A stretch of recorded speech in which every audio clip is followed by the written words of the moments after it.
जय हिमालय जय भारत। संसार भर में हिमालयी लोग यूट्यूब चैनल देख रहे आप सभी का स्वागत है और मैं हूं भारत की राजधानी नई दिल्ली से डॉक्टर हरीश चंद्र लखेड़ा। बिष्ट सरनेम हिमालय वासियों का प्रमुख सरनेम है।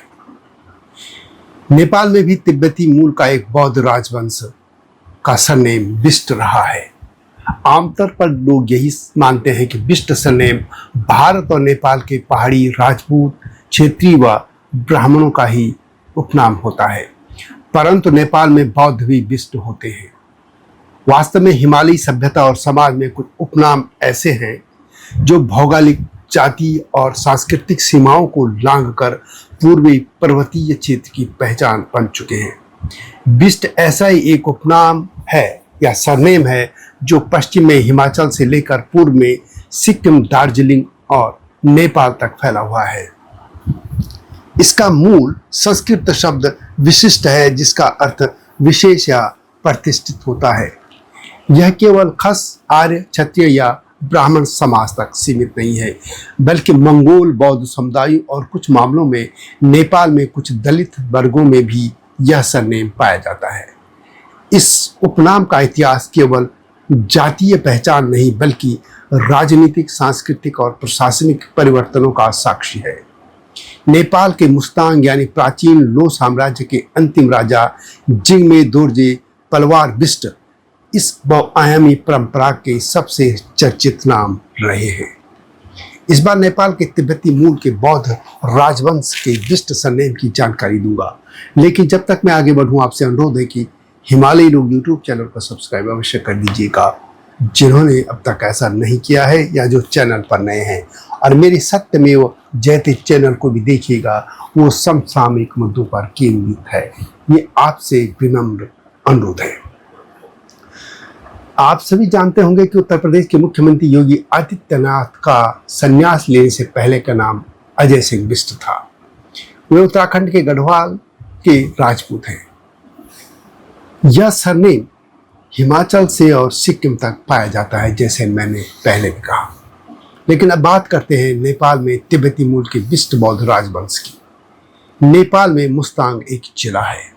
यह गंडकी प्रदेश में है। मुस्तांग कभी एक स्वतंत्र राज्य था।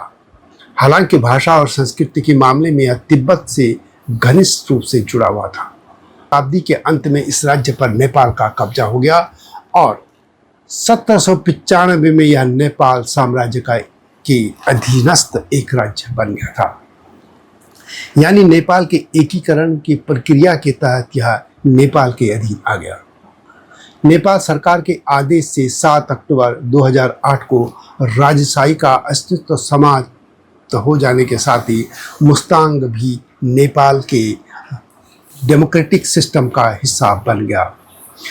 मुस्तांग के अंतिम राजा या ग्याल्पो जिग्मे दोर्जे पालवार बिष्ट थे, जिनका जन्म 1930 में हुआ और 2016 में उनका निधन हो गया था। वे अमेपाल वंश से थे और अमेपाल वह योद्धा थे जिन्होंने 1380 में इस बौद्ध साम्राज्य की स्थापना की थी। मुस्तांग, जिसे पहले लो किंगडम भी कहा जाता है, नेपाल के गंडकी प्रांत में हिमालय की ऊंचाइयों पर स्थित एक बौद्ध प्राचीन राज्य था। इसकी स्थापना, जैसे मैंने पहले भी कहा, 14वीं शताब्दी में अमेपाल नामक योद्धा ने की थी, जो तिब्बती राज सांगतेन गम्पो की वंशावली से जुड़े थे। राजधानी लो मथांग एक दीवारों से घिरा शहर था, जिसमें महल और मठ बने हुए थे। 1795 में यह नेपाल का हिस्सा बना, लेकिन एक अधीनस्थ राज्य के रूप में अपना आंतरिक शासन बनाए इसने रखा। तिब्बती परंपरा में सरनेम का चलन नहीं था, इसलिए मुस्तांग के राजाओं के नाम तिब्बती शैली में होते थे, जैसे कि राजा जिग्मे दोर्जे पालवार। इस मामले में बताने से पहले बिष्ट या विष्टा सरनेम के बारे में बता दूं। बिष्ट सरनेम उत्तराखंड से पूरा हिमालय में फैला। इस सरनेम को लिखने वाले लोग उत्तराखंड के साथ ही हिमाचल प्रदेश, सिक्किम, दार्जिलिंग व नेपाल में भी हैं। बिष्ट या विष्ट संस्कृत के विशिष्ट शब्द का अपभ्रंश है। विष्ट या विष्ट का अर्थ है विशिष्ट लोग। विष्ट उत्तराखंड के राजाओं के शासन में एक पद होता था। प्रसिद्ध लेखक और कुमाऊं केसी बद्रीदत्त पांडे जी अपनी पुस्तक कुमाऊं का इतिहास में लिखते हैं कि राजा सोमचंद ने जब कुमाऊं में राज्य स्थापित किया तो सेना व छोटे कर्मचारियों के ऊपर जो बड़ा अफसर होता था वह विशिष्ट या विष्ट कहलाता था, यानी विष्ट राजाओं के अफसर थे। बाद में यह एक जाति सरनेम बन गया। इस तरह जिस गांव को विष्ट पद दिया उसके गांव के लोग भी विष्ट लिखने लगे थे। बाद में विभिन्न राजपूत समुदायों ने भी सरनेम विष्ट के तौर पर अपनाना शुरू कर दिया था। कुमाऊं में विष्ट सरनेम कुछ जगह ब्राह्मण भी प्रयोग करते हैं। नेपाल के मोस्तांग में विष्ट सरनेम 20वीं शताब्दी में पहुंचा। नेपाल में विष्ट मूलतः खस आर्य क्षेत्रीय जाति से जुड़ी उपाधि थी जो विशिष्ट या प्रतिष्ठित सामंत के अर्थ में प्रयोग होती थी। इसे नेपाल के राजा जमींदारों या अन्य प्रमुख लोगों को देते थे। मुस्तांग के 25वें राजा जिग्मे दोर्जे ने सबसे पहले इसे अपनाया और अपना नाम जिग्मे दोर्जे पालवार विष्ट रखा। यह परिवर्तन प्रशासनिक आवश्यकता और नेपालीकरण की प्रक्रिया का परिणाम था। 1971 में नेपाल के राजा महेंद्र के शासनकाल में उत्तरी मुस्तांग के निवासियों के लिए सरनेम अनिवार्य कर दिया गया ताकि नागरिकता, भूमि स्वामित्व और सरकारी अभिलेखों में एक रूपता लाई जा सके।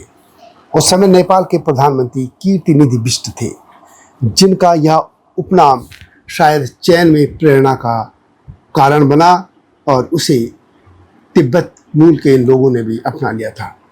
एक मत यह भी है कि मुस्तांग के राजा ने जुमला क्षेत्र के बिष्ट सरदारों से प्रभावित होकर यह उपनाम अपनाया था, क्योंकि जुमला की श्रेष्ठता नेपाल में मान्य थी। इस प्रकार बिष्ट का प्रयोग मुस्तांग के बौद्ध राजाओं के लिए नेपाली प्रशासन और संस्कृति से जुड़ा हुआ एक प्रतीक बन गया था। जिग्मे दोर्जे पलवार बिष्ट का जन्म 1930 में लोमंथांग पैलेस में हुआ था। वे राजा अंगुन तेंजिंग तांदुल और केलसांग जोइडेन के तीसरे पुत्र थे। शिक्षा उन्होंने तिब्बत के शिगात्से में प्राप्त की थी। उनका वंश अमेपाल से होकर तिब्बत के महान राजा सांगसेन गम्पो तक जाता था। 1959 में नेपाल सरकार ने उन्हें क्राउन प्रिंस के रूप में मान्यता दी और 1964 में पिता और बड़े भाई के निधन के बाद वे मुस्तांग के राजा बने थे। राजा रहते हुए न केवल राजनीतिक वे प्रतीक थे बल्कि सांस्कृतिक और धार्मिक संरक्षण में भी सक्रिय रहे। 1965 में नेपाल के राजा ने उन्हें नेपाली सेना में मानद कर्नल की उपाधि दी थी। उन्होंने तिब्बत के शिगात्से की एक कुलीन महिला रानी साहिबा शिडोल पलवार बिष्ट से विवाह किया। उनका एकमात्र पुत्र अंगुन तेंजिंग कम उम्र में ही चल बसा था, जिसके बाद उन्होंने अपने भतीजे जिग्मे सिंघे पलवार बिष्ट को उत्तराधिकारी बनाया। सन 2008 में नेपाल के संघीय गणराज्य बनने के साथ ही मुस्तांग का 600 वर्ष पुराना राजवंश समाप्त हो गया। 7 अक्टूबर 2008 को नेपाल सरकार के आदेश से स्थानीय राजशाही का औपचारिक अस्तित्व खत्म हो गया। हालांकि सांस्कृतिक मान्यता बनी रही। जिग्मे दोर्जे पलवार बिष्ट ने इसके बाद भी अपने क्षेत्र की सांस्कृतिक धरोहर, तिब्बती भाषा, मठों और लोसर उत्सव को संरक्षित रखने में योगदान दिया। 16 दिसंबर 2016 को 86 वर्ष की उम्र में उनका निधन हो गया था। नेपाल में बिष्ट सरनेम का फैलाव केवल मुस्तांग तक सीमित नहीं है। पश्चिमी नेपाल के बाहुन ब्राह्मण बिष्ट भी इस सरनेम का प्रयोग करते हैं और क्षेत्रीय लोग तो इसका प्रयोग करते ही हैं। इसके अलावा कई जगह दलित लोग भी बिष्ट सरनेम का प्रयोग करते हैं। वैसे इस मामले में एक नई वीडियो ला रहा हूँ, उसको देखिएगा। लेकिन अभी तो यह गाथा थी नेपाल के बौद्ध राजवंश में बिष्ट सरनेम की पहुंची।